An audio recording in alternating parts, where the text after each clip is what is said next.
Hello all எல்லோரும் எப்படி இருக்கீங்க இந்த சம்மர் சீசனில்? ஸோ இந்த சம்மர் சீசனில் நம்மளோட பாடியை கூலாக வச்சுக்க ஒரு ஹெல்தி ட்ரிங்க். ஸோ தயிர் வீட்டில் இருந்தால் அதை வந்து 2 ஸ்பூன் 3 ஸ்பூன் எடுத்துகிட்டு அதில் வந்து ஒரு பச்சை மிளகாய் உங்கள் காரத்துக்கேற்ப கட் பண்ணி போட்டுக்கோங்க. இஞ்சி, கண்டிப்பாக இஞ்சி வந்து ரொம்ப டேஸ்ட் கொடுக்கும். இஞ்சி கட் பண்ணி போட்டுக்கோங்க, நசுக்கி போட்டுக்கோங்க. கருவேப்பிலை, கொத்தமல்லி போட்டு நல்லா பீட் பண்ணிக்கோங்க. அது கூட கொஞ்சமாக சால்ட் ஆட் பண்ணிக்கோங்க. அடுத்து வாட்டர் ஆட் பண்ணிக்கோங்க. ஆட் பண்ணிட்டு நல்லா பீட் பண்ணிட்டீங்கன்னா அதை ஒரு கிளாஸில் ட்ரான்ஸ்ஃபர் பண்ணி குடிச்சிங்கன்னா அவ்வளோ டேஸ்ட்டாக இருக்கும். ஸோ கண்டிப்பாக இந்த சம்மர் சீசனில் டெய்லி வந்து மோர் குடிங்க. மோர் எடுத்துக்கிறது அவ்வளோ நல்லது.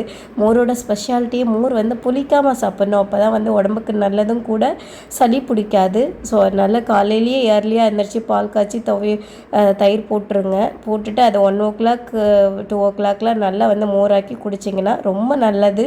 ஸோ கண்டிப்பாக எடுத்துக்கோங்க. Bye all.